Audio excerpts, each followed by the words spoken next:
stream to start up, so you can maybe skip this part a little bit if you're rewatching.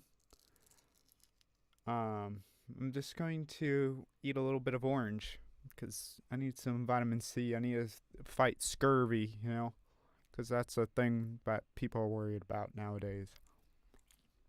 Right? But, you gotta eat your fruits and vegetables, kids. Like, you're gonna give yourself appendicitis. You know how appendicitis happens, right? You get way too constipated, and a little bit of that stuff just kind of sneaks up in there, and then it gets infected. Actually, that's what I've heard it is, but, sorry for painting that picture for you. Okay, well, yeah. Maybe I shouldn't eat so close to the mic. This isn't like some ASMR, like orange eating session, so I'll eat it a little farther away.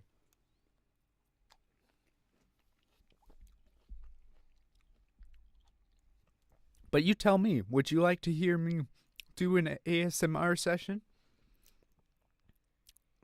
Don't answer that question seriously. I'm just asking because I'm just waiting for people to come on.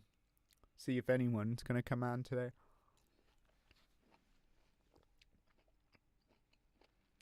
But I do like this piece a lot. And I've been listening to... I was going to bring another castle sounding piece on. Because today when I was doing yoga, I was listening to the Final Fantasy 1 and Final Fantasy 2 soundtrack. And I thought I was listening to the original Final Fantasy 2 soundtrack, but I didn't realize that most of the first few, I think the first 4 Final Fantasies were all for the original Nintendo system, right? The Nintendo Entertainment System. So, what I was listening to was a 16-bit soundtrack. It said Final Fantasy 2, but when I went online to try to find that soundtrack, couldn't find it. What up, man? I don't understand why it doesn't show you as, being on the, whatchamacallit, the chat. It says 0 for the audience for me. And it must be some sort of glitch or something. I don't know what's going on.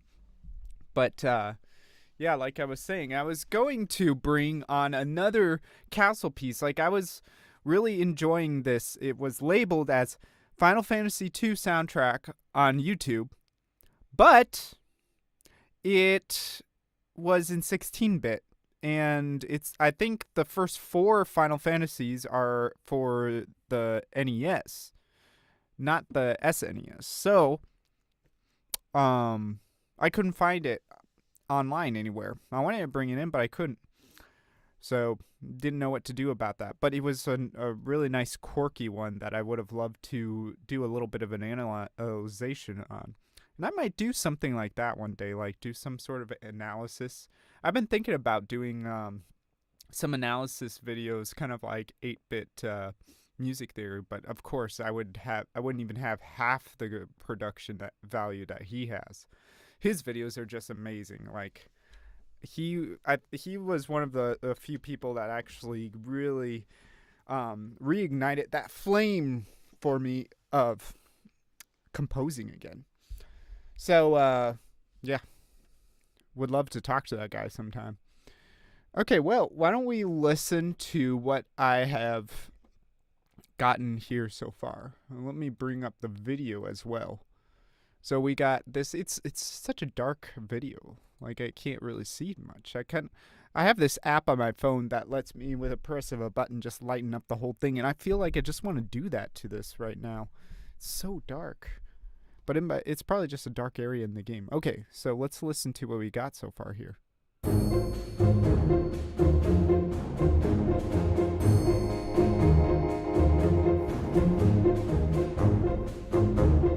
My favorite bassoon.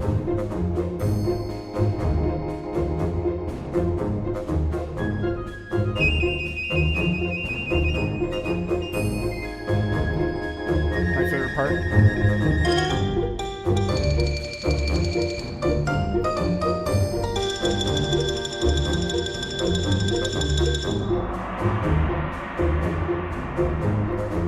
then now with this part, I'm going to have to do something else. But yeah, that's what we got so far. Like, so pretty much the melodic material is just this piccolo and then this combination octaves on the piano with an xylophone. So I was really like wanting to put the xylophone in there because in the original theme, I'm pretty sure there's an xylophone in there. And the xylophone really has like a nice like whimsical quality to it, right? Almost like a toy quality. Because like a lot of times when you're thinking about like the March of the Toys or something, which Wonderland kind of has that feel to it, right? Like you'll always have an xylophone in there. And I feel like I'm saying it weird because I say a lot of words weird. Do people say xylophone more or xylophone? I say xylophone because it's an X in the front. But anyway, I digress.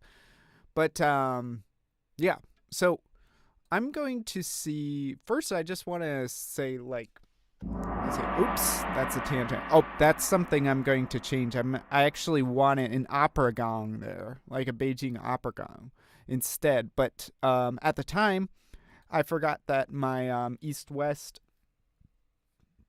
subscription was it? 过期了. How do you say that in English? I forgot how to say that. But like I didn't pay the subscription, so I didn't have all of that. But I decided I'm going to still keep paying for it because there's a lot of stuff in there. And I might eventually get the diamond version because with this version that you only pay $20 a month, you don't have a lot of mic positions. And the problem with not having different mic positions is if you don't want that crazy reverb on it, that hall verb on it, then you can't really do anything about it. And it's going to always sound all like zhuo. How do you say that again in English? Oh my God. This is what happens when you have a Chinese wife and you speak to her in Chinese 24/7 every day. But like zhuo, muddy, that's it. Yeah, it gets all muddy. You know, and I don't want that sound all the time. Sometimes I want to have it sound like very clear and like in a small room. So that's why you need different mic positions, right? Yeah. Low. You know what's funny is like LOL looks like a drowning guy if you just write it out like that. Random thoughts. Okay, but you know what's interesting about this part here,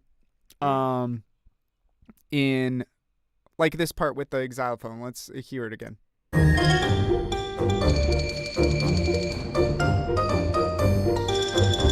So it's obvious that there's a chord change here, right? So like the beginning, we had this nice A flat 6 chord. We're basing it on this whole A flat 6 chord, so listen to that in the beginning. So, right? You got that chord. And the reason I picked this chord was because, to me, it's a very whimsical chord. It's whenever I hear this, I think of "Fool on the Hill" by the Beatles, because in the beginning of that song, it is a D. It's a D6 chord. Da da da da, ba da da, and then there's another chord change. And da da da, yeah, it's a G. And then it's probably something minor. Let's say, dude. No. Or no, it's something crazy. But I forgot the words. But I just think that's such a nice whimsy chord, you know. So I decided, what key have I not written in for a while? Well, A flat, of course. No, I don't think I come into contact with a lot of songs written in A flat. Like, the only one I can think of is a song from Super Mario RPG. It was like when you go to the river, the Midas River, I think it is. And actually, there was that one, and there was also the battle theme. I think are both in A flat. But like the Midas River was the one that goes da da da da da da da da ba ba ba da da ba da ba ba ba da da da da. Well, I'm singing in a G, but it should be.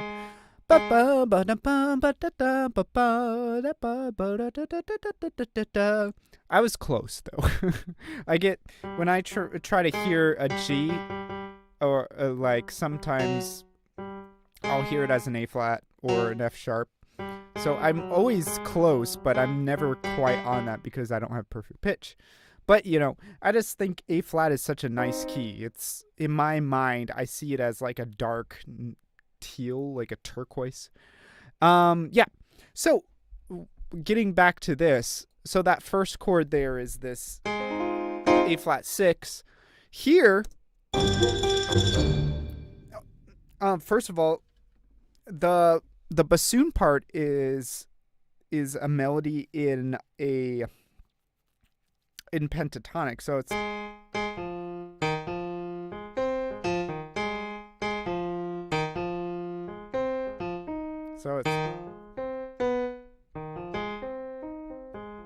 not, it's kind of more based around an F4-2 chord, so it like an F minor 4-2, so like an F minor 7 chord with the 7th on the bottom, so like the E flat on the bottom, and so it's just kind of meandering around that.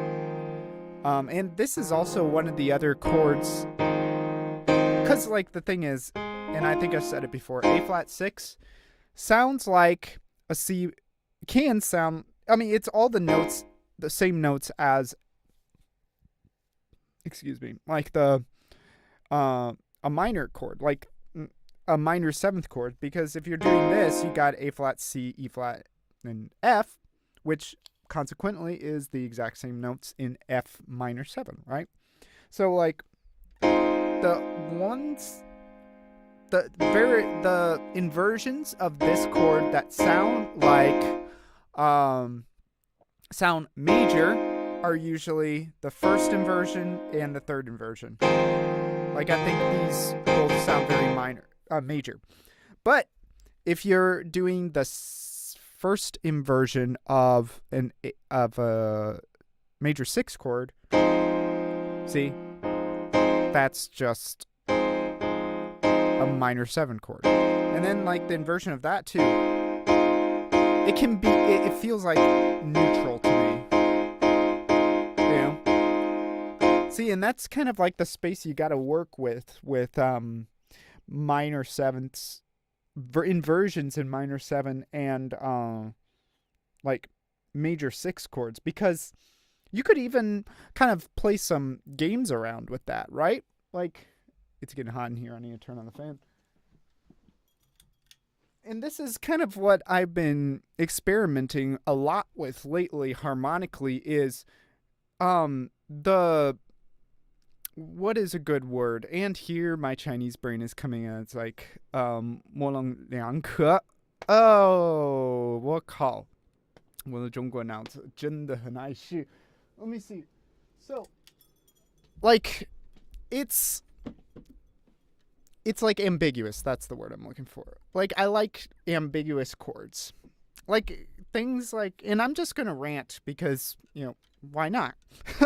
But, like, the thing is, what I like to do is sometimes, for instance, if you have, let's just take that A flat 6.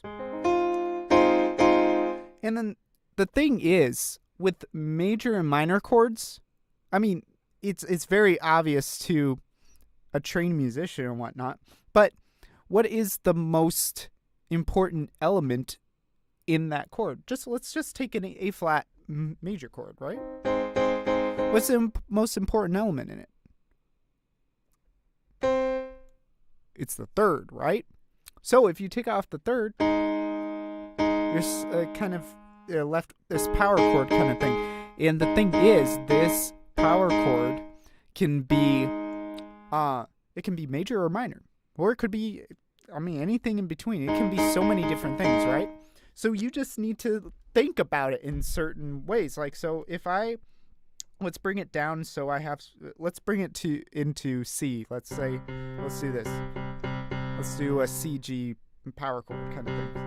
Like, I can do different things on top of it to spell out the harmony, right? Just by using a melody. So the obvious one is just doing a major, right? Making it major. So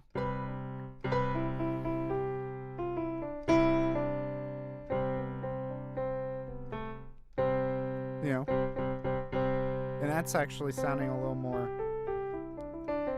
pentatonic, because I was doing this like a 6/2 tonic resolution in the melody. But then I could even do it, I can see it as like A minor, right? I could just be like,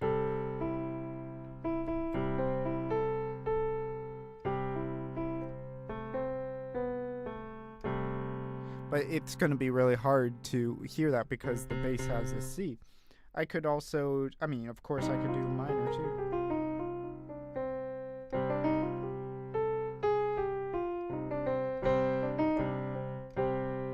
And then of course any other church mode and whatnot. Or I could just do like anything else on top of it. I could even just like put like an F sharp pentatonic over it, even though it's going to sound horrendous. But I like putting strange interval stuff on top of each other. Especially when you put it next to each other horizontally rather than vertically, Like this whole thing, like, okay, let's be in C.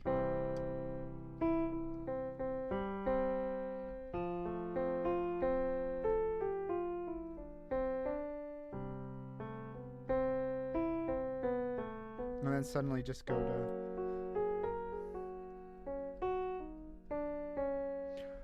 I kind of like doing things like that where you kind of switch back and forth between two very different modes, because that's also kind of something whimsical. That's something they did in Banjo-Kazooie, actually, because the whole thing with Banjo-Kazooie was that they Grant Kirkhope knew that the characters Banjo and Kazooie were total opposites to each other. So, what keys can he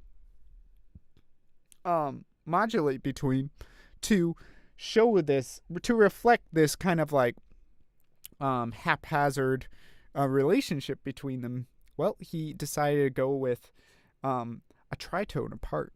So, like, that's why when you're hearing like the main theme, or actually a lot of the themes in the first one, he'll modulate to a tritone.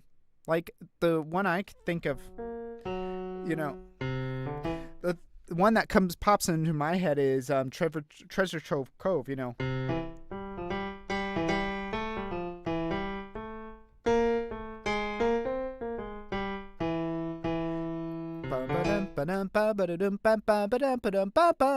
and then it goes,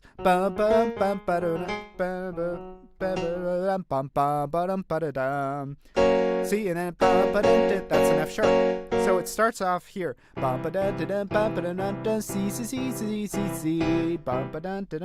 it goes, maybe that might be something interesting to do in this piece.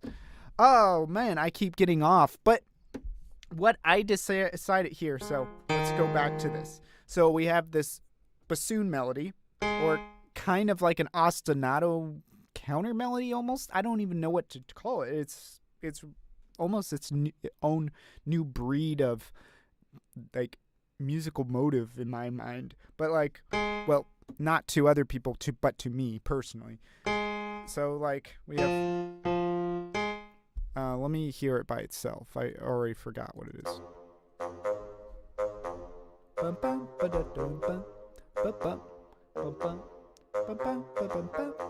Yeah, so you got that.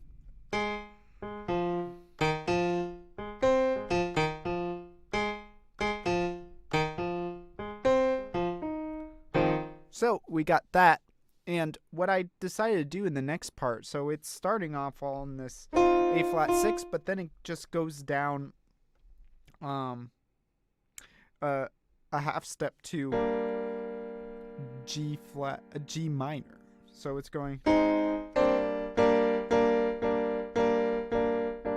yeah, so it's almost got this sudden Lydian kind of quality to it. Like it's kind of moving between this A flat pentatonic to like an A flat Lydian. Or, I mean, it could be just A flat Lydian altogether, and just like that one part in the beginning is just kind of shying away from that sharp fourth there. So, yeah, it's certainly, I think actually by spelling out it like that, I'm kind of spelling out A flat Lydian there. But let me see, do I have a D in this piccolo though? That would tell me I don't. So that tells me that I am probably in A flat Lydian. I just have been 刻意 deliberately avoiding that sharp fourth for whatever reason. I guess because in the beginning I was just thinking pentatonic. Now I'm kind of thinking in a different way. But see, like, I go to this B flat, G minor, and then I just put I don't change the bassoon part at all. I change everything else, like all the strings, to fit this G minor chord, but I keep the bassoon with this the same note. So we got this huge, I think it's a 13th chord actually, because I think that's what usually, I think it's just got every single note in the A flat Lydian scale, and chords made into, Lydian mode being made into an entire chord is usually the one that sounds the most harmonic, because if you have this, if you make it a regular 4, they both kind of sound interesting, both sound kind of sparkly, but I don't know, I've always felt like the sharp, well, you would probably call it a sharp 11 there, if you want to do that, but like, yeah, making the 11 sharp usually has a nice quality to it, like, if we're doing C, let's do this. This is just a regular C major 7, and make, well, this is more chordal kind of thing, kind of something. It feels like we're in Breath of the Wild. Then if we make this 7th into the 11, like it's hard to bring this 3rd in because it kind of clashes a bit. But if you make the 11 sharp, it's got a little kind of nicer flavor to it. See? And that's a really nice chord, that sharp 11 chord. I really like it a lot. This chord also just reminds me of Breath of the Wild. And I actually kind of want to figure out a place to use this sharp 11 chord. It probably would go really nice with a, with like maybe just go into G and then, yeah, see? Like that.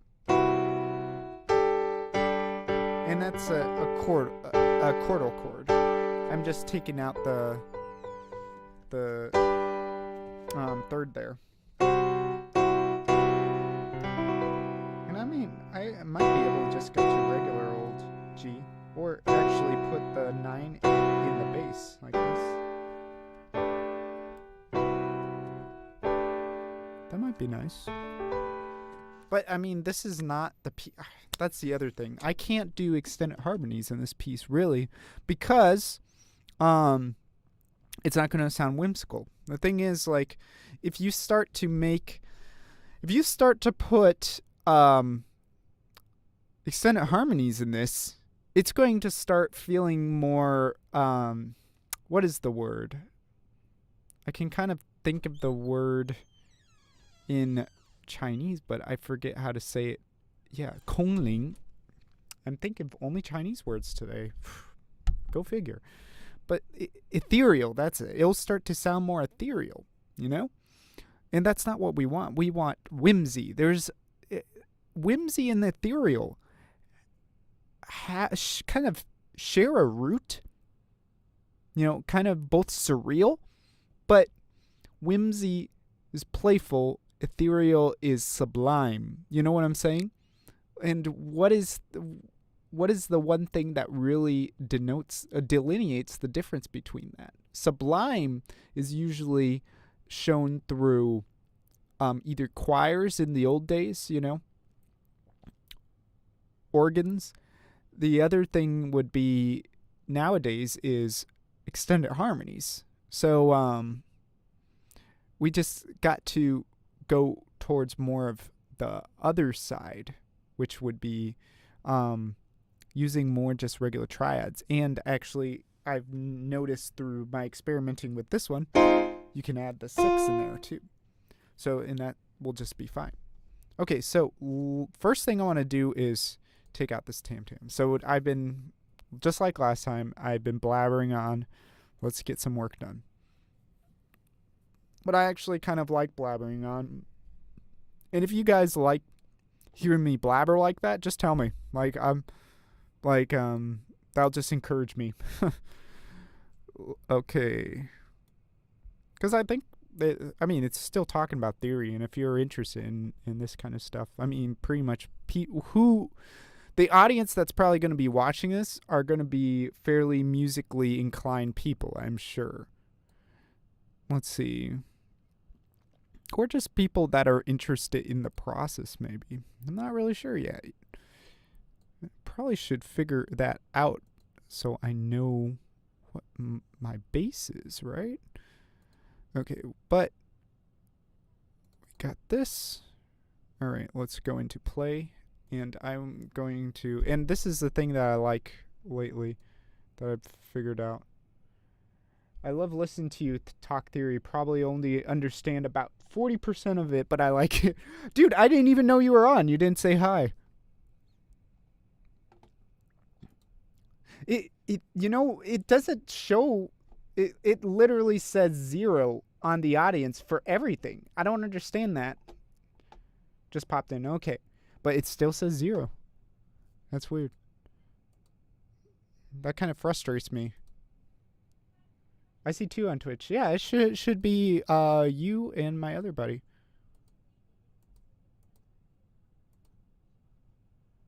But, okay, where did I find this? Before, database, there we go. So yeah, like there's so many libraries on this. See, look at all this, and then each one has like so many folders. So like yeah, there's a search bar here. I've been using it for almost a year and never knew this. Okay, so okay, opera gong, right? It's called opera gong on here, I'm sure. Chinese, yeah, opera gong. So I'm feeling the opera gong there, because opera gong is a very whimsical sound to me. See? I dare you to tell me that doesn't sound like whimsy. Or is that cultural appropriation to say it's whimsy? I don't know. Come fight me. Let's see.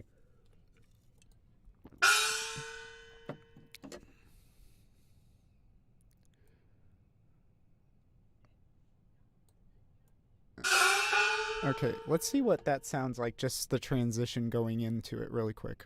I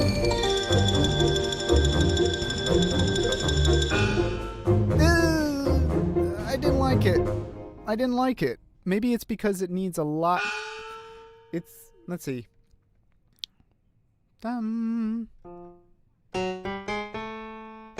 It's because it's an A, not an A flat. I need to just take it down one note, pretty much. Oh, here we go. So if I just take it down one note, it should sound a little better, at least going in. Yeah, okay, that sounds much better. I just need to add some beef to it. I'm going to, just off the bat, trim off the fat on the lower end. I don't want so much wubble wubble on the bottom there. You know, just immediately the song Fat Bottom Girls comes into mind. But we don't want that. We gotta trim the fat. We gotta go to Becky's bicycle class. You know, act like you're on the Alps. You know, feel that burn. We gotta trim that fat. Let's see. Where is this? Here, yes. It's hard to commentate and find the stuff that I'm looking for at the same time. It's such a task, you know. Let's see, and then equalizer. I need to find a better equalizer. I feel like this, I don't know, it's kind of I feel like it's very coarse. I always see this as very coarse. And, see, it's a sound that has a lot of body to it, so I need to see. Okay. I can probably take off up to about here, and then it'll be fine. And I could probably take a little bit of that resonant peak off there too. Okay, and so I want to take that off, and then let's see what else we got in here. I don't know if I want to do the... See, I don't like putting the stereo spread so, like... Well, I mean, like, it would save me a lot of CPU stuff, processing. So let's try that. Oh, it also, it's very slow, like the what is it? The stereoizing is very slow. So, like, just for my buddy, I'm sure, Ryan, you know what stereoizing actually is, but my buddy Cody here probably doesn't know how to stereoize. Pretty much what happens when you stereoize is you're just pretty much taking a copy of the signal, and then you're bringing it one of the copies to the left more and one to the right more, but then you have a slight delay between the two, like only a few milliseconds usually. Like the what is it? On the isotope one, it's usually set to a default of 6 milliseconds. And so like that slight delay between the two makes it tricks your ears to think it's a wide sound for some reason. Like, and you might be able to hear it, like if you play it without the stereo, stereo spread. It sounds very in the middle, right? But then when you take it up like this, you might be able to hear that. Like it almost has a right? Like a slight flam. And it's actually much, much, much, much more obvious if you put the mix in mono. And that's what I really hate about stereoizing sometimes. Like, okay, if I have it on it's on mono right now. I could just turn this off, right? Bypass it like that. But if I have it in mono and I just play it without any stereoizing, see, it's in the middle.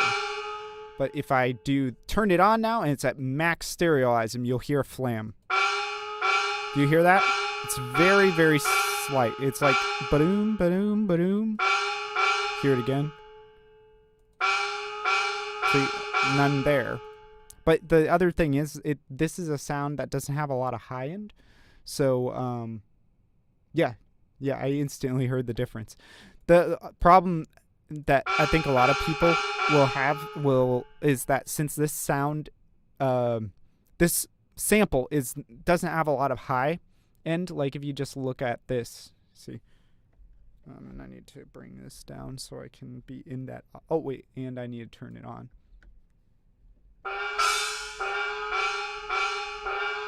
See, like this top here, it's kind of lacking in a lot of high-end signal, so it's going to sound a little duller. But yeah, like you can probably still hear a little bit of like this kind of flammy kind of sound to it. But I mean, and then once you take into stereo again, it sounds so much better, right? So much better, so much better. But the thing is, and this is totally talking to Cody right now, and I just want to talk about, this kind of stuff right now. I don't know, for no reason, I guess. But like, yeah, in the mix, you always got to think about this. Like, most people, and me as well, like, will take the most important sounds and put it as much in the middle as possible. And then also, the lower the sound is, the lower the frequency the sound is, the more in the middle you want to bring it. And then usually the higher the frequency, the more you want to put it on the sides. But that's not necessarily like a given. But usually it makes this like upside down pyramid kind of like thing, like hierarchy for the stereo spread. But anyway, like I think it would be good to keep the stereo spread very wide there. Maybe put some reverb. Not sure what kind. Dark Abbey. Let's see, we're doing a kingdom piece. What would be good for a kingdom here?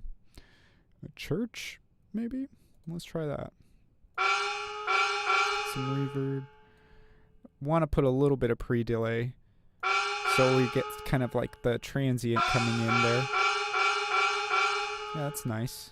Maybe a little bit of delay, see what happens there. A little less feedback.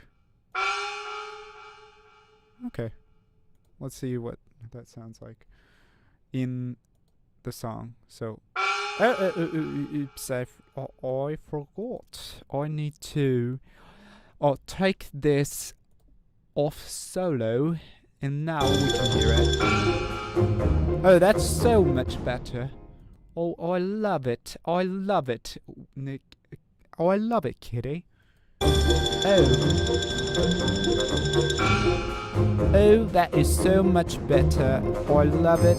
I love it. Oh, so much. It is so lovely. It makes me want to sit down, have a nice cup of afternoon tea and a crumpet with some strawberry preserves. Alright, let's see this. Yeah, that's so much. And I think that's just the right amount of delay and what feedback on the delay there.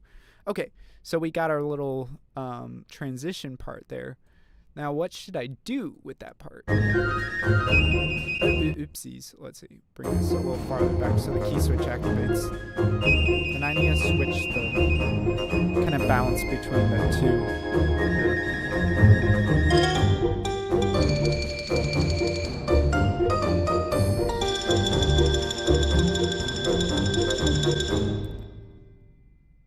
Okay, so I'm thinking what I want to do is first duplicate this.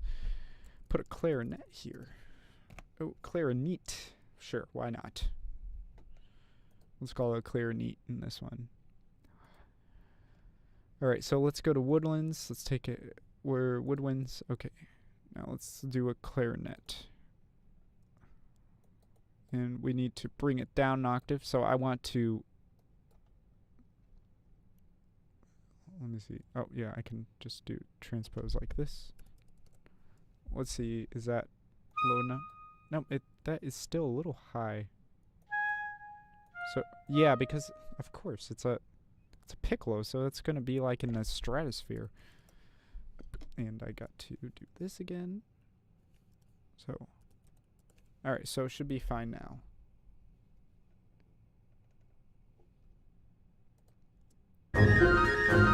Oh, what's going on? Oh, I know what happened. It took all of these down, didn't it? So I need to bring them up.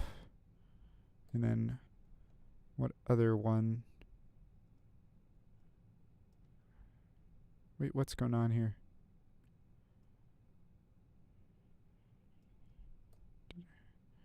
Yep, there we go. Okay, so let's listen. Oh, is it not activating the key switch, or does that not have the key switch there? Let me see. Oh. Yep, it should be on the -1D octave. So if you don't know what these key switches are, they are just like there's different sets of samples for a lot of these nicer libraries where like it will have different articulations of the same note. So like there'll be a set for long notes, tenuto notes, you know, like staccato, staccatissimo, trilled notes. And so each note that is possible on the instrument will have like a note in those different articulation sets. So you can switch between those sets by using a key on the piano roll that will never be used, like C-1. Like this note doesn't even exist on regular pianos. Regular pianos will go to like usually usually I think they go down to A-1. I'm not really sure though. But yeah. So let me see.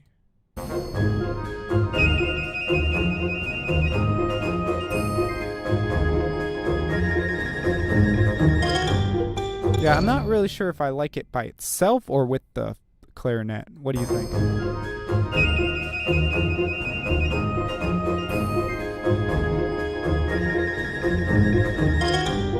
I think the clarinet needs to be kind of more up front. Let's see. I'll turn it up a bit. See what that sounds like.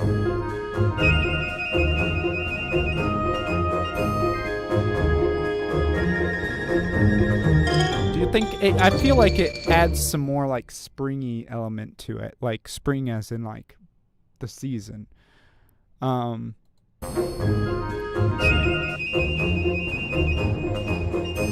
But I kind of like the piccolo by itself as well. I might just bring the clarinet here. Okay. And then get rid of all this junk. And then add some new junk. Take that out. I need to turn on this again.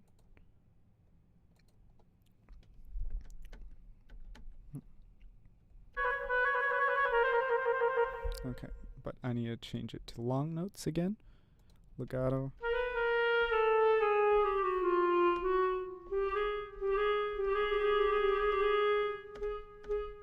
That felt like it had some. Okay, let's see. So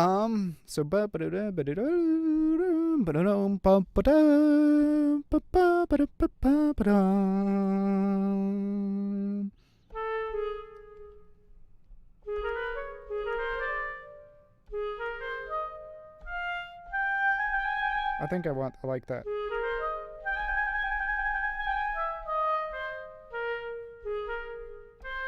Yeah, I might do that. And then to add some more, maybe some, I might want to add a glockenspiel in here. Like, where are we?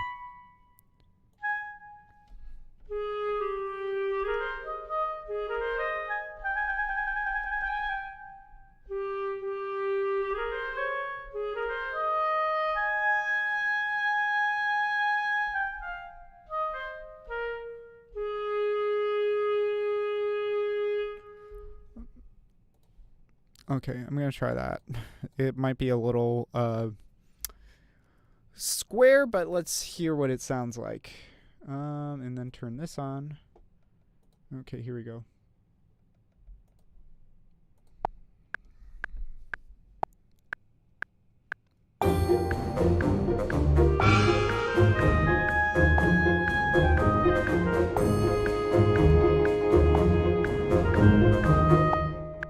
And then I might actually keep with that clarinet for a while. So let me just go back to this. And then I was hearing something. Maybe mess with the chord progression a bit now. So I was hearing...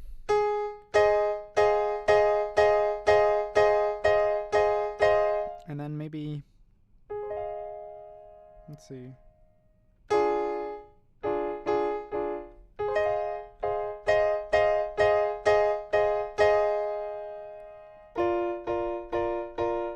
Yeah, maybe I'll just like continue to really bring out that Lydian sound, like on, and just, but still avoiding this a lot.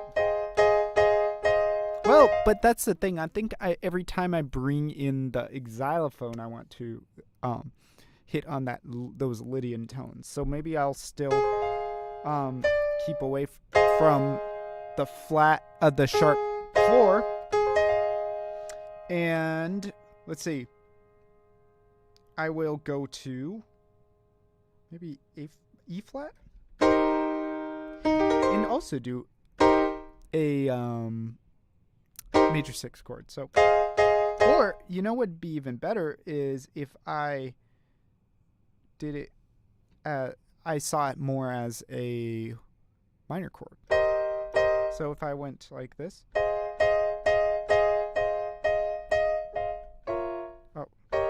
Oh.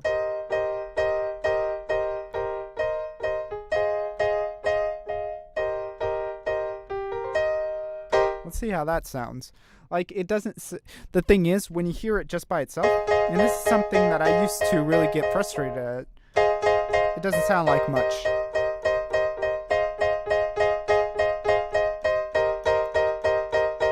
But that's because 1 to 3 is a very bland kind of sound.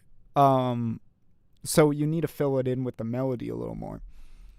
So, but I kind of want bland here. So let me mess with the chord progression.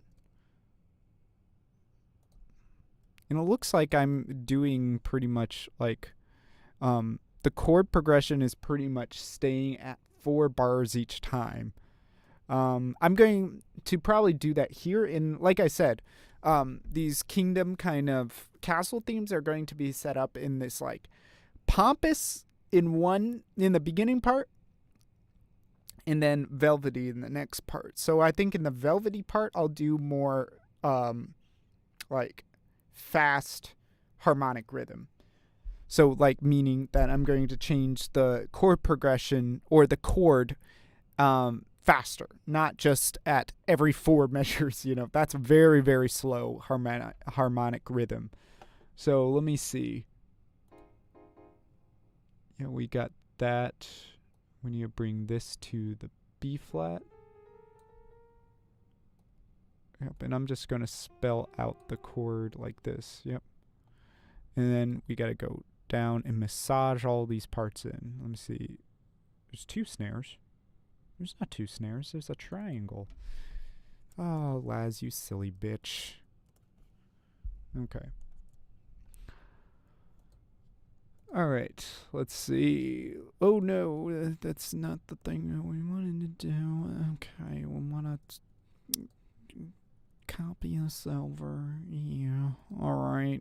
Okay. And then we got this. Okay. Now what we got to do is take this. Maybe go down 1 note. All right. That's what we're going to do today. Going to just take this A flat, and make it a G. All right. And then the other part is kind of interconnects with each other. And then it just kind of, let's see, we had a G and a C for the other one. This one will be an let's see, an A flat with the B flat. But, oh no, I don't know if that's going to drive here. Let me see here. I'll bring this down to a B flat, and it's not going to be quite more like the other parts, but yes, I think it's going to work still though. Oh, that shouldn't be like that though. Yeah, I don't. Why? Oh, yeah. Let me borrow this part for this part. Might make a little more sense. Yeah. And then, let's see, let's bring this down to C2 here. Well, and then, but then that would mean, let me look at all the parts here so I know what octaves I'm writing in for. Oh, nope, that's not what I want to do. Let's see what octaves I'm writing here. Okay. If I bring this.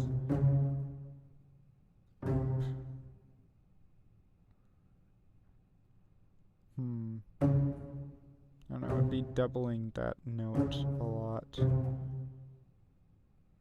I bring it down all the way here, then there's going to be a big gap. See, this is the problem now. I'm trying to, like, the voicing. Well, the other thing is I could do is, so change this here and it might be able to make it a little more Hocket-like. If I do the B flat here, and then, okay, and then G, C here more. Okay.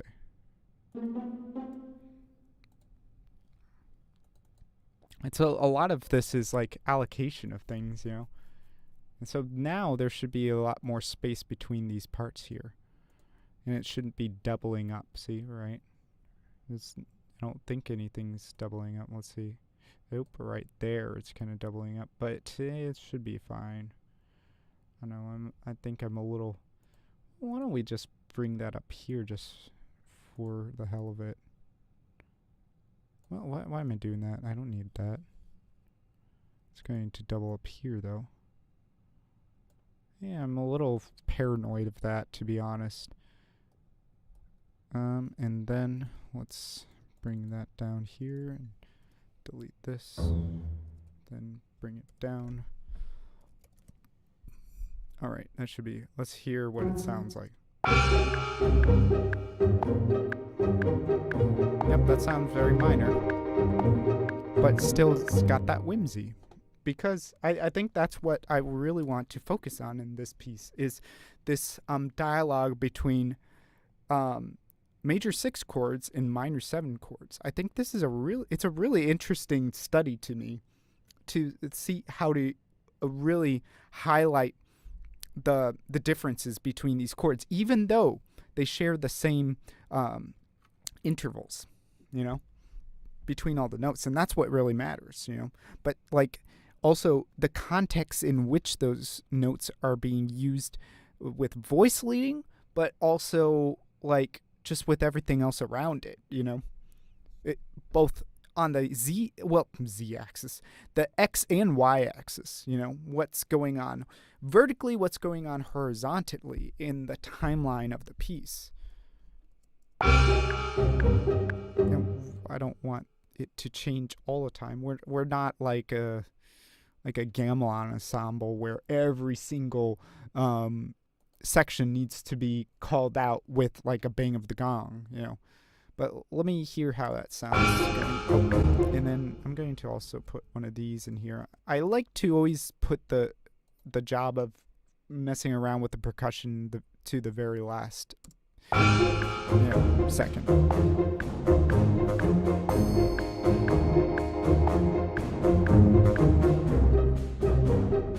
That sounds nice. Okay, cool. And then let's see if I just keep this bassoon ostinato going.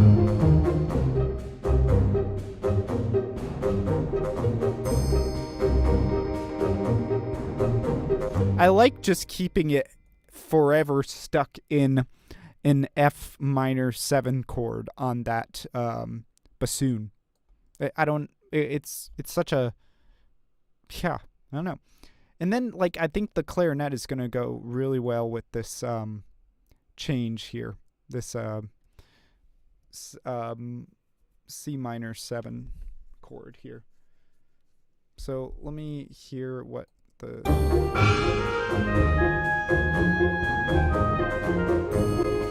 Ugh. I don't know why I hate that so much. So...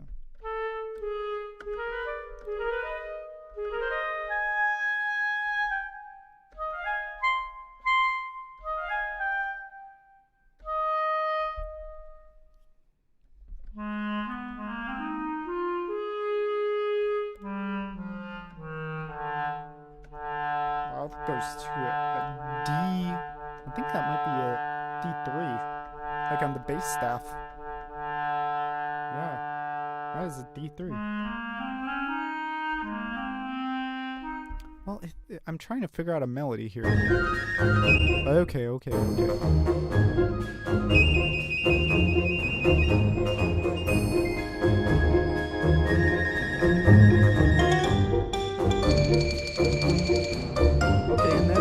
This kind of call and response thing going on here.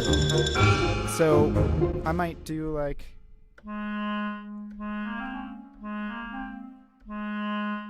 it needs to be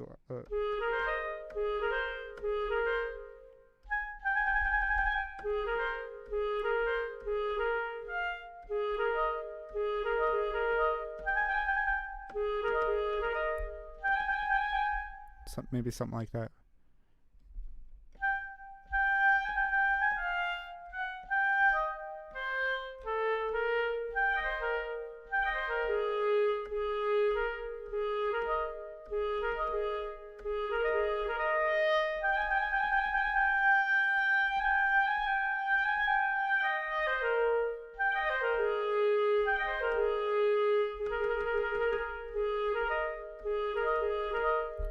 That might be kind of weird.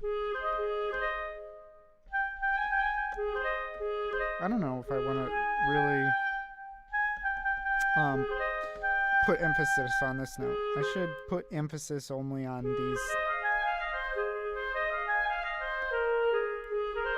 I should make it a pentatonic.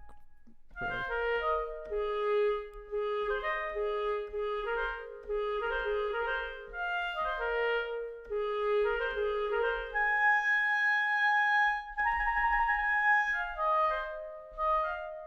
I don't know. And then I'm going to make it sound too Chinese. Okay, I'm just gonna go for it. I don't really care what happens. Oh no, but I need the metronome, or else it's not gonna count me up. Okay, save, just because I already got some stuff.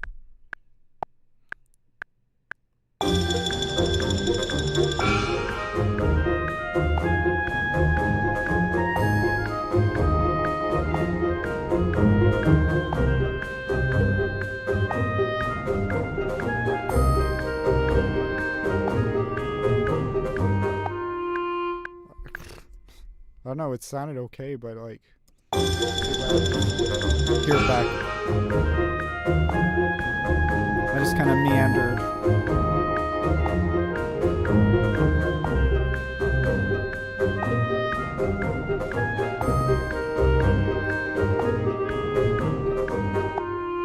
I mean, it's not too bad. Let's see what happens if I quantize that. Oops. Okay. So 6.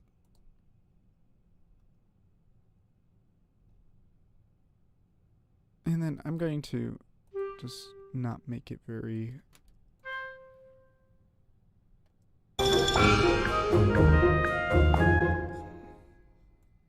Alright, I'm going to mess around with this really quick.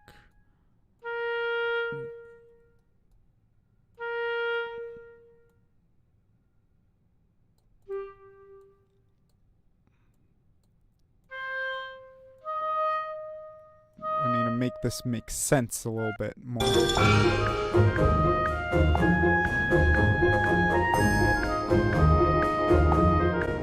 Okay, I'm gonna put this over here.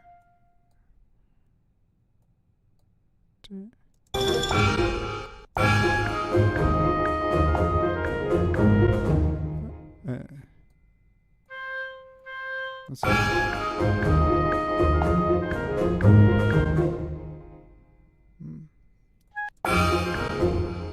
Let's see. Put this over here. No. So what do you think of it so far with this clarinet part? What do you think? Do you think the clarinet's going to work?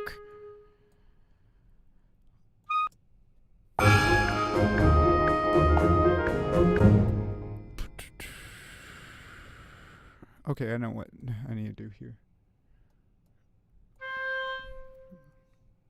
I think clarinet's going to work. Okay, so you think the clarinet's going to work.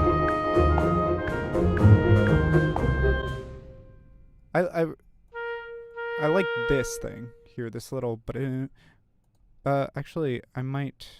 Actually, I don't know if I want this on this beat. I'm digging the whole trick. So what do you mean by the whole trick? I feel like... I don't know if I want it on that beat or the other. Let's see what happens. Track.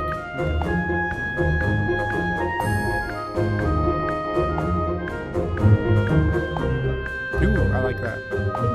Oops, and it needs to be quantized a little bit by hand. I mean, like, I'm just afraid that it's going to not sound very symmetrical melody-wise with the form.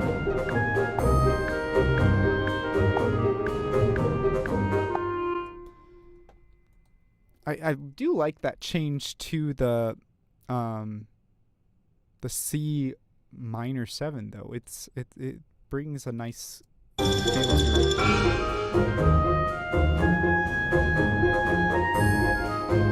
I might bring the piccolo back in to do some little things on top of there.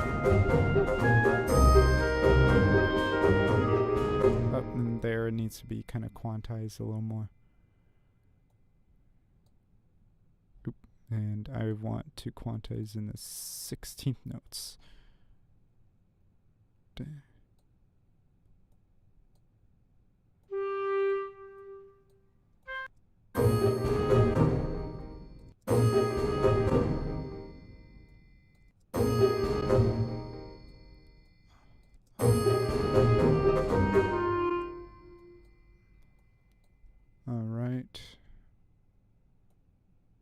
Let's see what all that sounds like.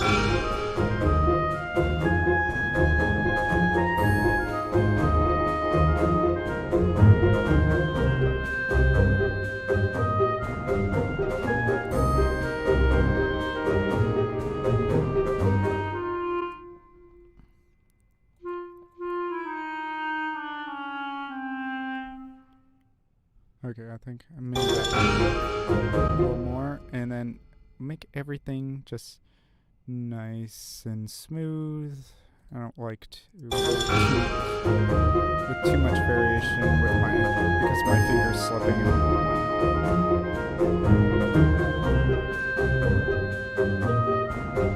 Actually, you know what I might do is once it comes in here, okay, just bring this up, put it in the piccolo as well.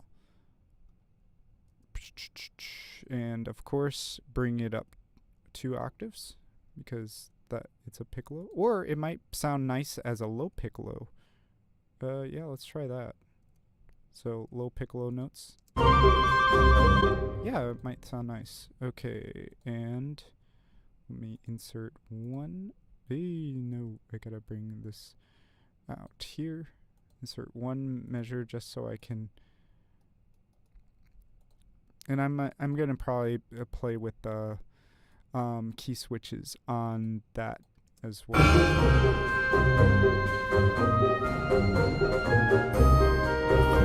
Sounds so Asian though. Okay. Especially with the opergon, right? I don't know. Is it gonna sound too Chinese now?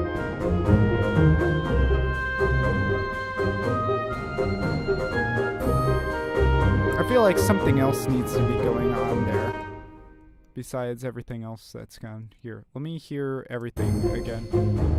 I'll see the video again.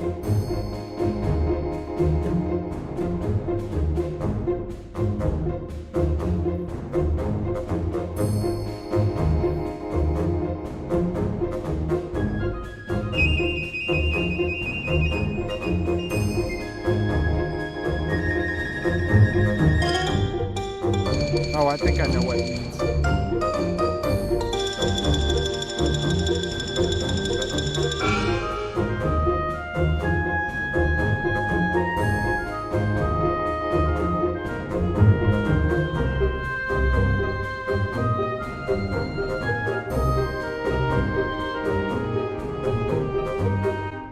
Okay, well, this can be like. Okay, so Cody says it definitely leans into the Chinese sound there. It actually kind of reminds me of the theme from Mulan's world in Kingdom Hearts 2. Yeah. Let's say this is Woody in um country world going into future world when he's not supposed to. You know what I'm saying? I don't know. Like I feel like I don't want to think about it too much because I don't got too much time, but let's just lean into it a little bit there. Just for shits and giggles, right?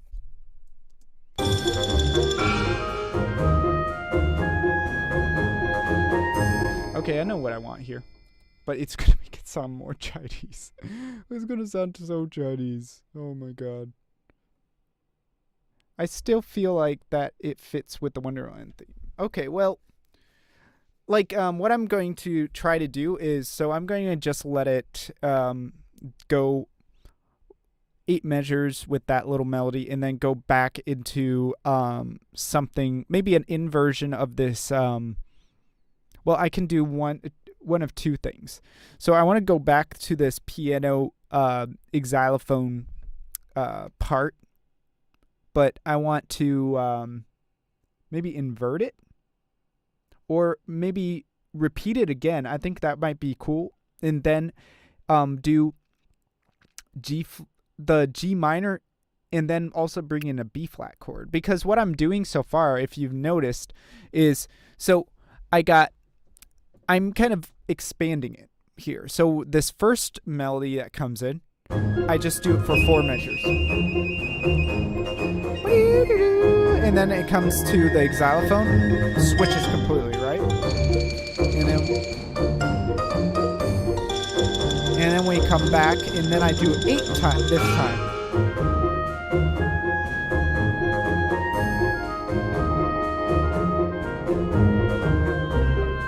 And so we got a major and a minor there.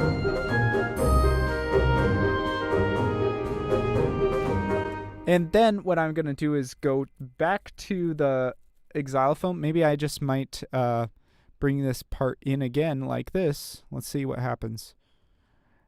And go straight into that. I don't know if it's going to work, though. It might not work. But we don't knock it until you've tried it, right? Because, like, well, I mean, it's going from like, it's moving harmonically, it would be moving a fifth then. So it should work. Let's see.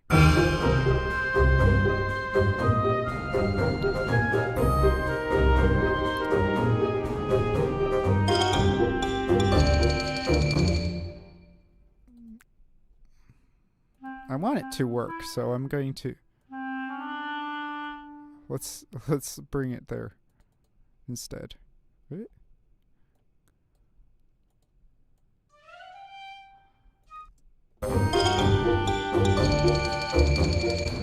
Okay, and I'm going to also bring. Okay, I think that might be.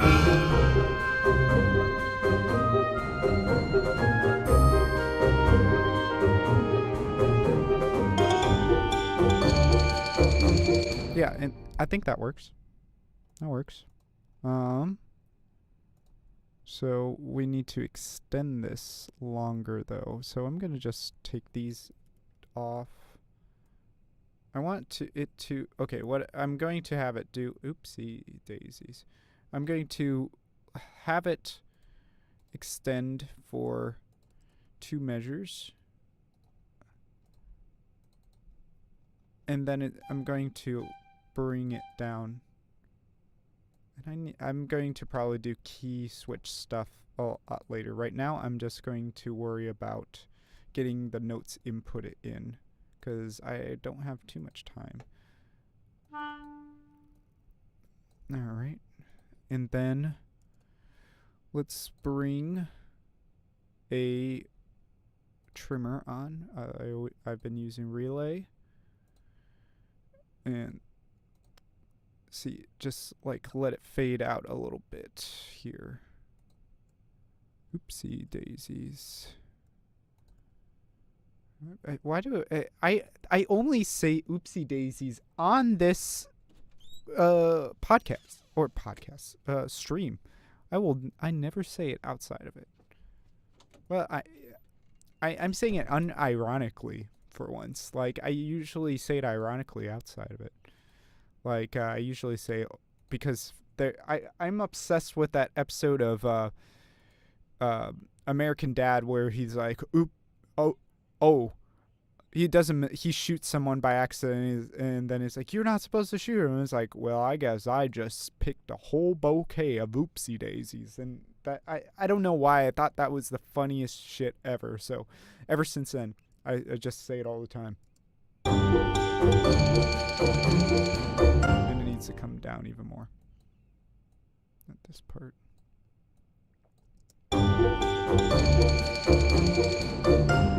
Oop, and you know what? It would be interesting if it went ba-da-dum-bum-ba da.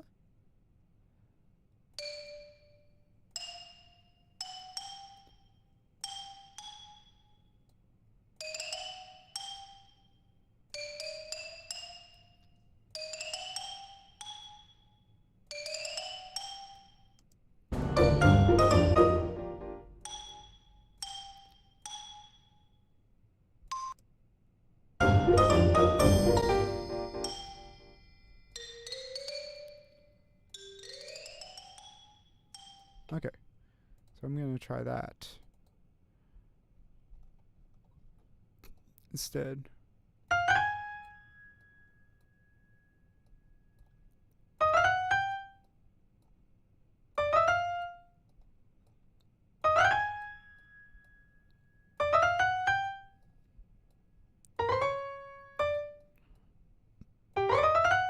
Okay, let's see what that sounds like.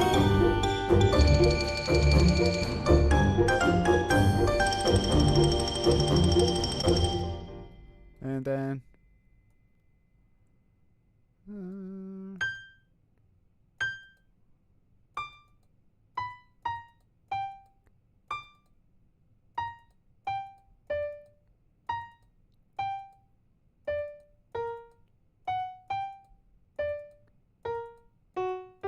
okay, let's see what that sounds like. I don't want it to be too square.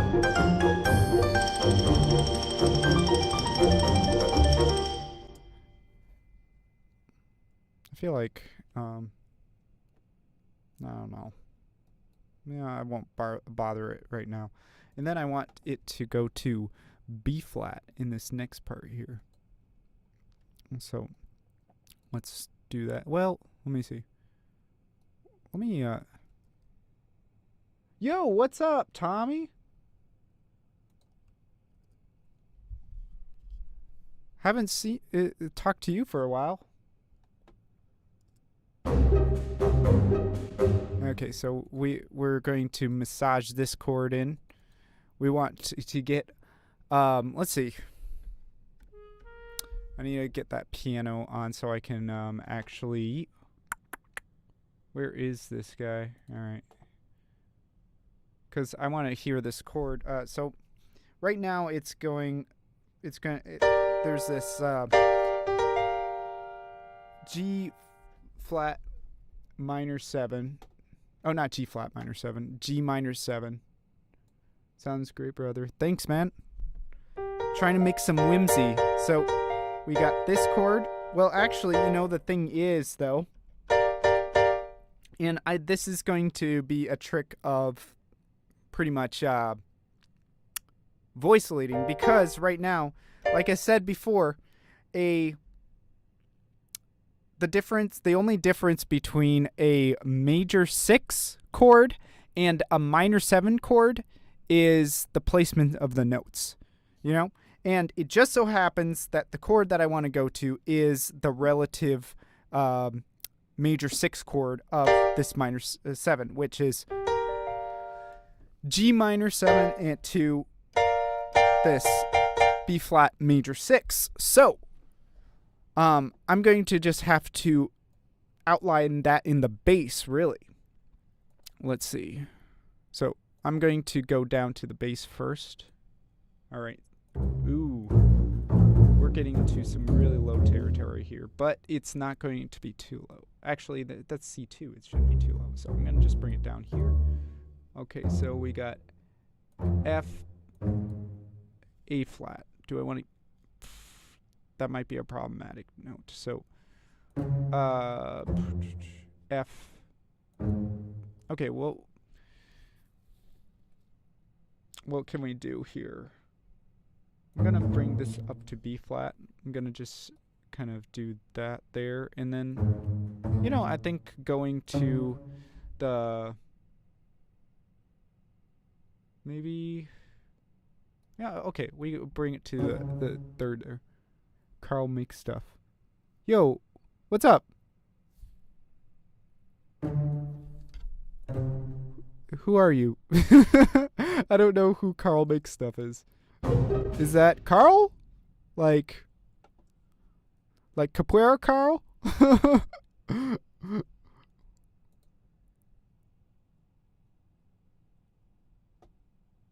Oh, really? Okay.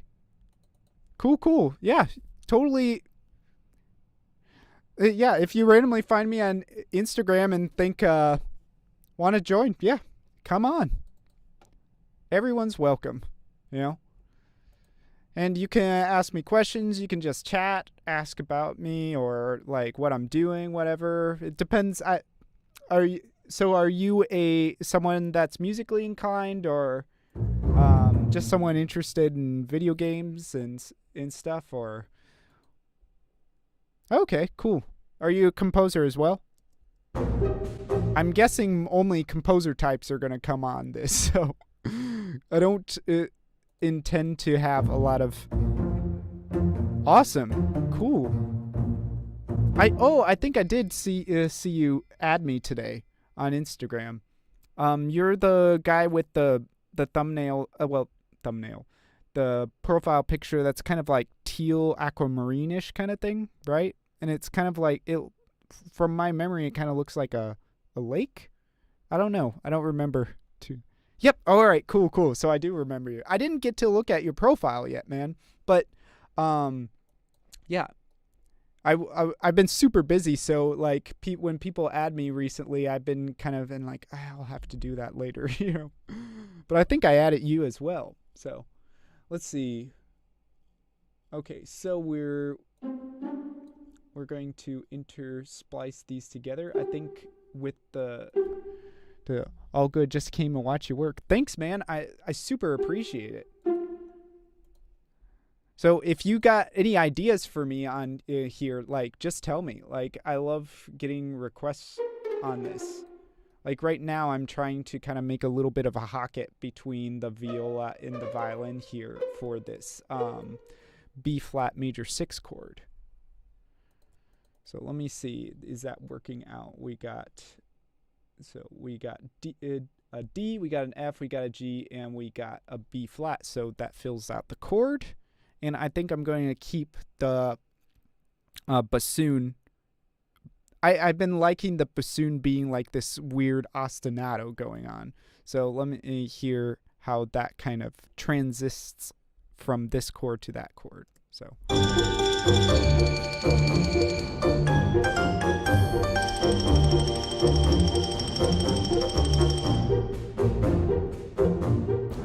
Yeah, it's going to have to do something a little different there because it's so slight of a change, isn't it? Right? Like, listen to it again.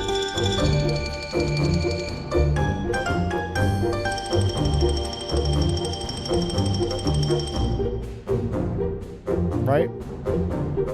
You can it almost feels like the air just changed a little tad bit, right? So the thing is, though, I can just use the exact same chord in the piano that I had before. And actually, it was originally outlining more of a B-flat major 6 sound.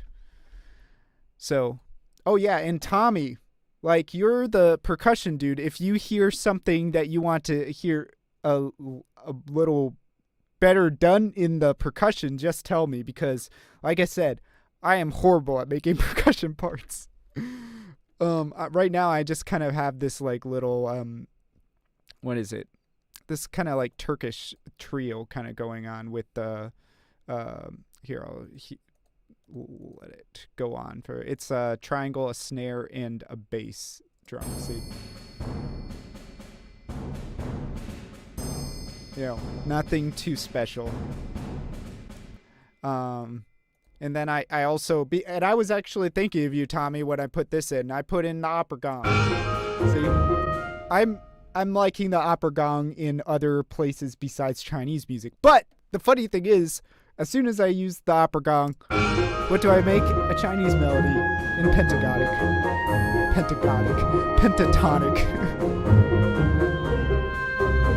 Let's just hear through that.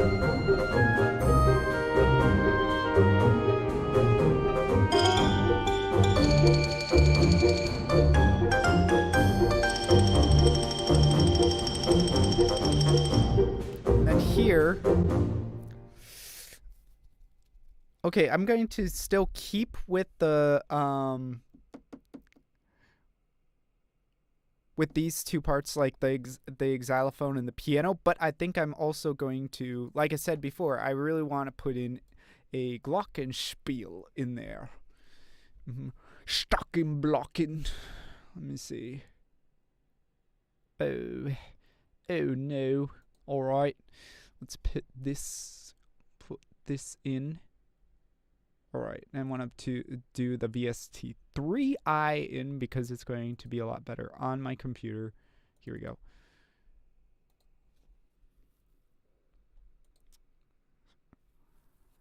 All right.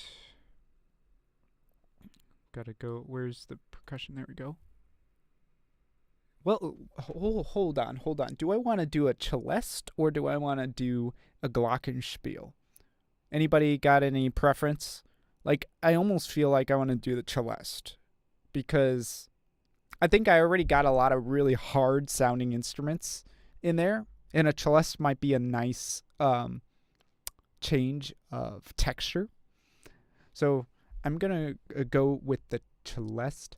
I don't think I've ever heard a celeste before. So what a celeste is, if you don't know what a celeste is, you'll probably I think it's the instrument that's used in Dance of the Sugar Plum Fairy. Yeah, exactly. It's that bell piano. See, and if you listen to it, pretty much what it is, it's a piano with a glockenspiel inside of it, from what I remember. And so, like, inside you, because actually, when I was in my undergrad, I worked for a piano technician, and I would go around and water the pianos because the pianos had humidifiers on them and whatnot. And then I would also fix the inside, like I would tune the pianos. I would also fix the capstans, which is like the actions on, like, it's hard to explain, but it's pretty much, it has to do with the actions on the piano. And then one day, the guy that I worked under brought in a celeste, and he had to build pretty much an entirely new celeste. He just gutted an old one and just built the entire cabinet around it with the keys and everything. And I got to see inside, and he told me about it and all this stuff. He made an amazing looking celeste, like one of those things you see on like the woodworking Reddit, where it's just like, how do you make something like that? It's just like different hardwoods and just like it just looked, had that nice natural wood color and everything. Man, oh man. But like I got to see inside the celeste, and pretty much it's a glockenspiel, and then the keys hit the face of the glockenspiel with like a little felt hammer rather than using like a mallet, you know? So yeah. So let me see.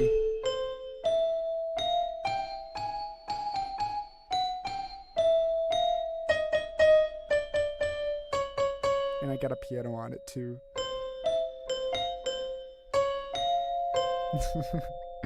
But yeah. Okay, let's try the glockenspiel. And let me put glockenspiel. Glock. spiel. Mm-hmm. And I do it with the German pronoun.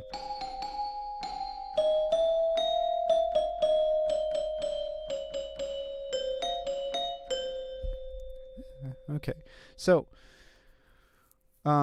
we can. I'm thinking with instead of this long ass note here, I'm going to actually put something here. Let me see. Right now it's going a little crazy.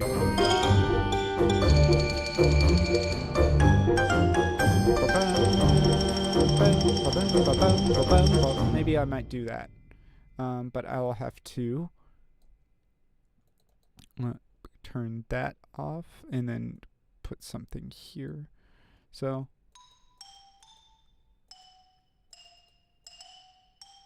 well, now it seems to be taking inputs. That's weird.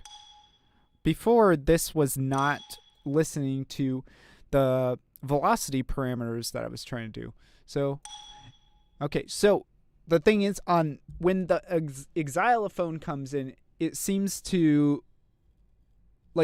like I want to bring out some more of those snaps in there, like the 16th note snaps with the dotted eighth notes, right? This bum ba bum ba bum ba bum bum. So I'm going to keep up with that sound. So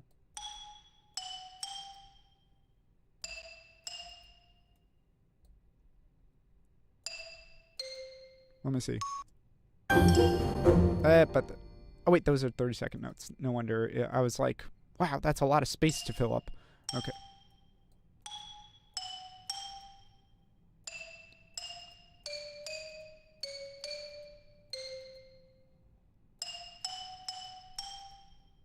And then I might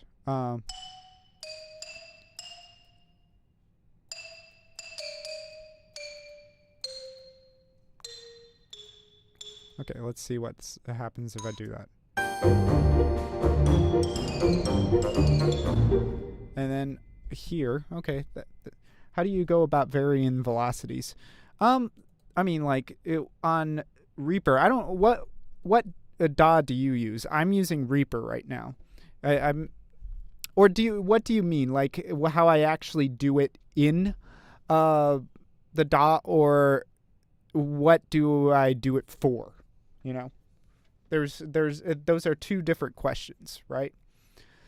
Like the thing is, one thing I've been doing recently with it is but with this song I do it less, is, and I just think it's kind of an interesting feature, is this humanized feature in terms of values. Like just changing the values in general. Like if I want to change the value in general, I could either do it here at the note itself and just hold it down and then just drag it down to make it silent, more silent, or bring it up all the way, you know. And then like, so yeah, I could also do it down here too and see like it's easier to kind of see the actual value of the thing. And it's a lot simpler to do like kind of drum swells looking at the values down here. Gosh, I cracked Reaper open maybe twice in my life. LOL, I use Ableton. Okay. I'm the opposite. I've cracked open Ableton once or twice in my life, and I looked. The thing was, Ableton scares me. I look at Ableton and it looks scary to me for some reason. I think it's just because Reaper. I've been using Reaper ever since like I think the end of high school actually, because like I used to use GarageBand in high school, and then I switched over to Reaper. Completely understand. I had no idea how to do anything at first. Yeah. But the thing I like about Ableton is they have a lot of great like stock plugins inside of the DAW itself. And I can see it being a good buy like at first, but the thing is, when I first started on electronic music like this, computer music and whatnot, I was broke. You know, I was a kid, you know, I was like 18, you know, and Reaper lets you trial it, demo it for as long as you want. And so I demoed it for about 3 or 4, 5 or 6, maybe 7 years. And then I finally bought it maybe like sometimes when I was in China, you know, when I was like, I got money now, I should buy it, you know. I love Reaper. I love Reaper. Okay. But anyway, so I'm going to do, I don't know. I'm not really happy with that, but I'm going to just go to the next part here. Wait, I didn't, it's not a glockenspiel. What am I talking about? It's a celeste. Okay. And then let's make it a nice gold or yellow color. Let's see. Let's just do that color right now. And then I'm thinking I want to, first of all, look where my I should look where all my frequencies are, or my octaves are, cuz it looks like I have a little space here in the 3rd octave, so I can fill that out a little more, or I can put, well, I mean, okay, let me look what's going on with these here first, because I want to see where the melody lies. The melody is lying around the 5th and 6th octave. So I think if I added something with the celeste in the 3rd octave, it might fill everything out a little, just a tad bit more. And then the other thing is this tune's going to be a little longer. I might do this tune for next week as well, because like I want to get to the velvety part. Like, and Carl, like when I was starting this out, I was actually explaining with this kingdom piece. You know, I'm doing Alice in Wonderland, right? From Kingdom Hearts.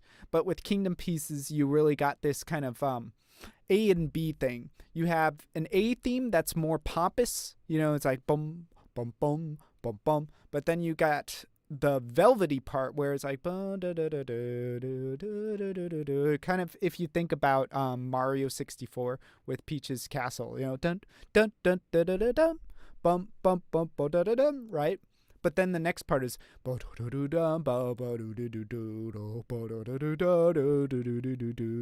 yeah, like so I still need to get into that part, and I've still kind of stuck in this first pompous-ish kind of whimsy kind of part. So I'm probably going to keep going into next week with this piece, which would be a first. I usually just do one a week, but I don't know.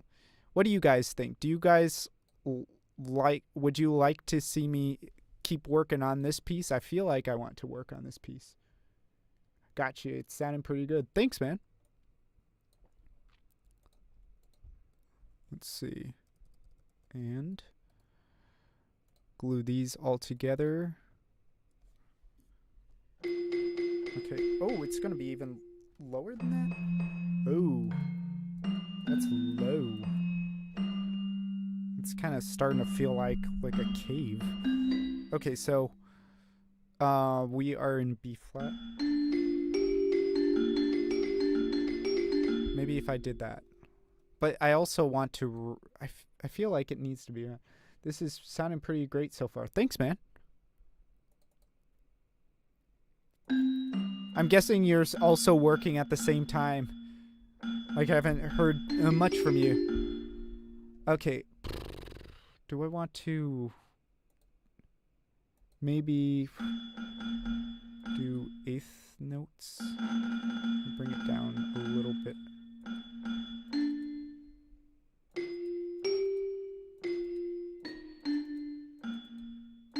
Let's see what happens.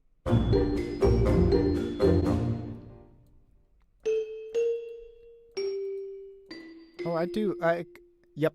All right.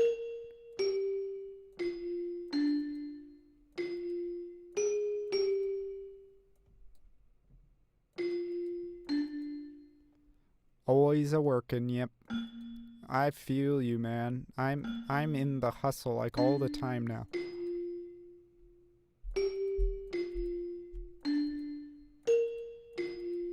So I'm just kind of going off of it. like working, kind of by ear. I kind of like doing these kind of run parts like this. Okay, let's see how that kind of sounds going into it.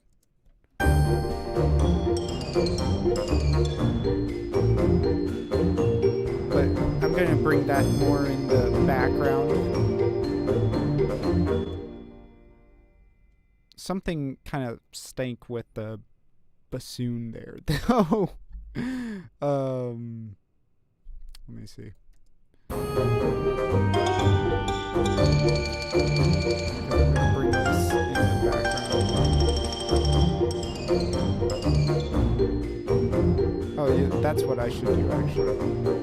Just bring this down. Oh, wait, there's a dampened one, too. If I just make it dampened, it should be okay. Let's see what that sounds like. A little better, but it still needs a little persuasion. Right? Okay. I feel like it should be so subtle in the background, actually. It's and I want to get rid of that transient a little bit, actually. So I might actually put in flux. This kind of transient shaper. Is it bittersweet? And then just make it a little sweet. Let's see what happens with that then. Because, like, it's just popping out on me too much. But there's nothing, let me see. They don't have, see, the thing is with, what is it? With play, with East-West, at least they have a part where you can kind of play with the attack on it. But I don't think this has that. And I'm not really sure what to do about that now. I guess I could compress the transients a little bit, but I really don't want to do that. I mean, that's what this is, really. It's kind of just a mild compressor. And if I bring it over, maybe I just need to make it faster. It doesn't sound like it's doing anything. It doesn't sound like it's doing anything. So I'm just going to ignore that for now. Those are nitpicky things that I can do later, right? Oh man, I can talk all day, can't I? Yep, it's too loud. It's too loud. It's too loud. Okay. Down. See, I just want it in the background so slightly like that. So because these are going to be the stars here, and I'm going to do the xylophone first. I want to get this part done before I get off. I've been doing it a little. I think I'm getting a little better at this because I'm not feeling super exhausted by the end of it now. Like I can go over the 1 hour and an hour and a half mark and not feel super exhausted. Yep, glue it together. So we got bum. Okay, so bum. Okay, so I might do this. I'm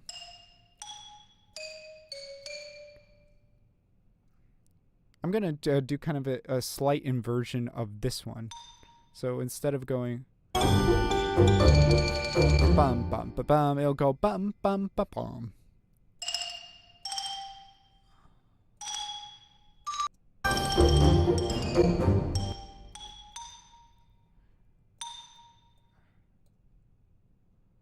Okay, that's 30-second notes again, so.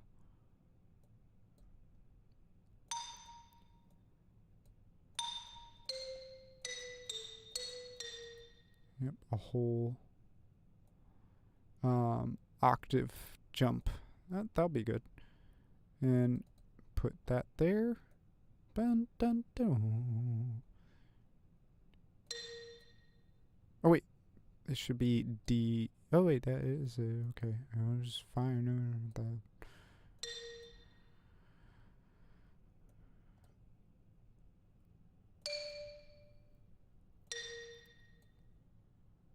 Okay, alright, I see what's going on. And then So there we go. Should work. Da, da, da. And then da. Yep, how about that? There's a lot of octave jumps here now.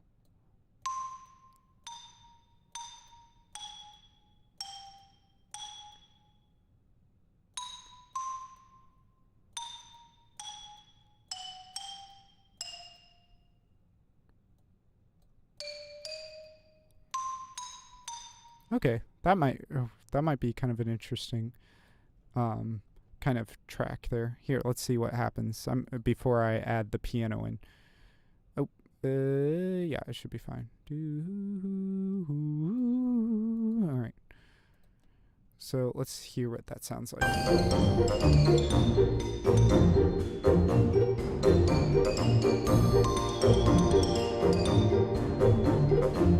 Yeah, okay, that'll be fine. And then if I take this, copy it over here, and then what octave? Let me glue these together just so I can see what octave I should be in. Okay, so that should be should copy this and then yeah, it'll be fine because I'm doing that. Okay. Yep.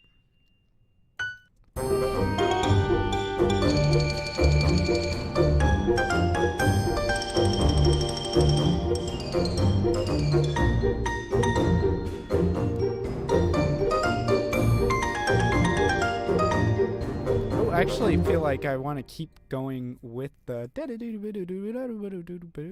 something like that. But the rules aren't being activated for some reason. Why?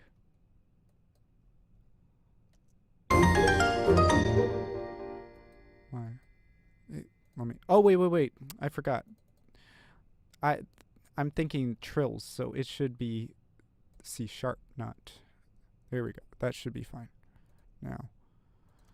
Oh, and now it's just. Okay, hold on.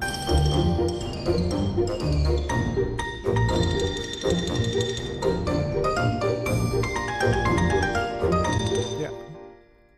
Yep, I want there to be more. Maybe. Alright. Wait, what's going on? That's fine. Okay. There we go.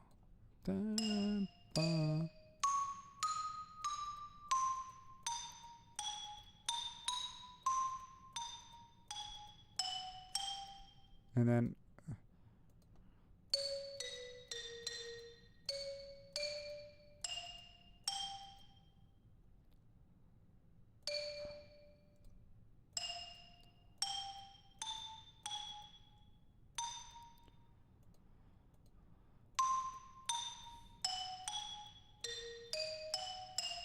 whew. Okay, that's gonna be kind of a weirdness.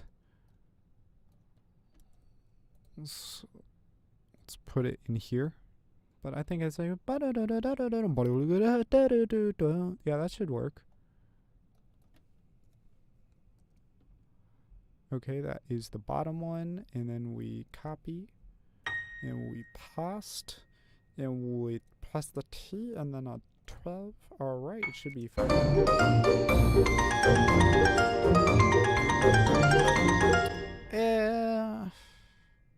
I feel like it needs to be higher. So let's.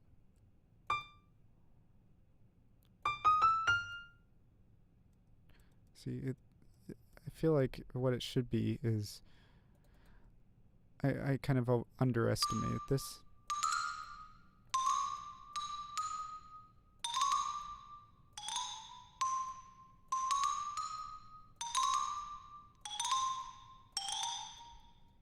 Okay, there we go. That should be it. There we go. Okay, there it is. There it is. All right. Okay, and we got this, and I'll finish this part here and then call it a night. I gotta go take me I need to go take me a nice bath. I just need to soak like the Japanese, you know. Japanese people take baths like every night apparently. And I see why. It's super relaxing and it can lower your blood pressure a lot. Like I took my blood pressure like once right after a bath, a nice hot bath, and it went down by like 20 points. I was like 100 over like 50 or something. Ooh, that was crazy. Okay, well, let me hear this part here.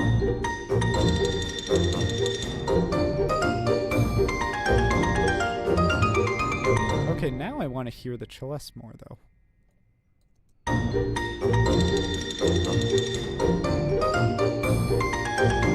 Oh, you know what else I want to hear on celeste is my boy, Echo Boy. I really like Echo Boy. And I think, yeah, it's going to sound really cool with ping pong, with one, maybe a little off its, like, let me see. So yeah. But it needs to be wider. It's not wide enough. You hear that? It's not. Okay, so diffusion, maybe more.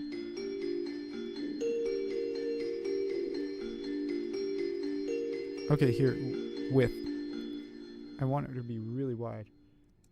Dude, seriously, one of the best things, like I want to put on everything all the time. Like sound toys, man. Everything done by Sound Toys. I bought the Sound Toys 5 for Black Friday, and literally it's one of the best things I've ever bought. It's so good. Like Sound Toys is so good. No artifacts. It doesn't make any like really weird artifacts. It always sounds really nice and crisp and high definition. So I 100% recommend anything by Sound Toys, especially Echo Boy. So, see, like it's kind of. I feel like it needs something. It just maybe both need to be at eighth notes. Just feel like maybe cut out some of the low end for that with. What is it missing? Maybe more feedback? Maybe it needs less of the wet. And then maybe it needs to be dragging a bit.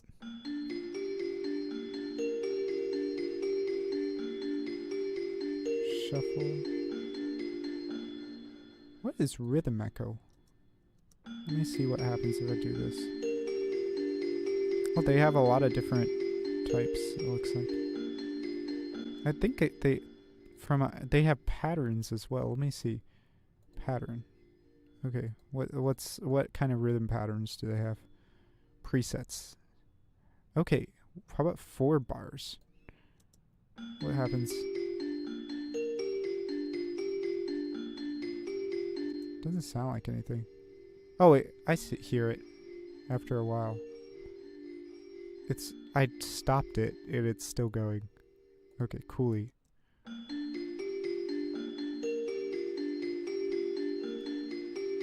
I don't know, these aren't very good. I don't really like it. It's going on for too long. Alternate eighths?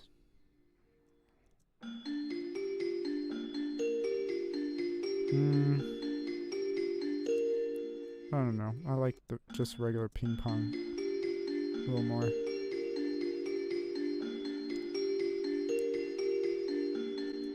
Maybe what if I did that? Yeah.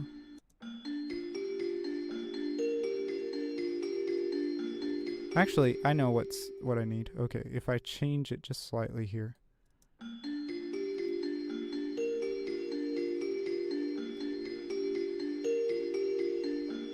Yeah, I think that's a little better. Okay, so let's hear it.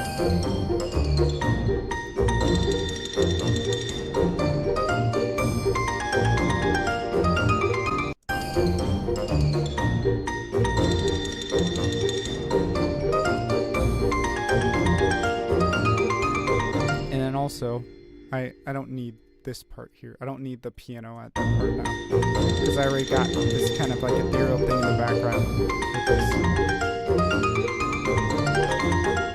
Okay, that's not too bad. I feel like the piano is a little too dry.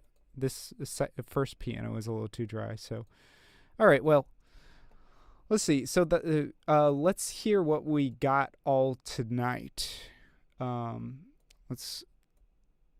I'm gonna play all the way from the beginning. If Carl, you're still here, you can hear the whole piece now. So let's listen through it together.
That's strange. That's really weird. It's a really weird piece. I feel like like some of the parts don't really work together. Like I what do you guys think? Digging it. I'm going to head off. See you later. Yep, see you, man. I like it, but at the same time I feel like it needs a lot of tweaking. So, depending on what you guys think, or, I might just go ahead and do it myself. Like, I think I'm going to keep going on with this piece. Yeah, because I want to make a 2-minute piece this time instead of doing a 1-minute piece. I've been doing a lot of really short pieces. It has potential. Yep, so Ryan says it has potential. I'm liking it a lot. It has personality, strange for sure, but in a good way. Like, see, and I like it too. It's just like, I think there's a little too much melodic material. That's what I'm kind of wondering if I should kind of streamline it a bit, kind of flatten it out a little bit, rather than having so much variation in melodic material. I should do something else with that. Yeah, so I'm going to figure something out with that next time. But, yeah. So, oh, my wife is in here. 我还在直播哈。啊，看到啊。Yep. She says don't look at her. Okay, well, I think that is it for me tonight. I'm going to take a nice hot bath.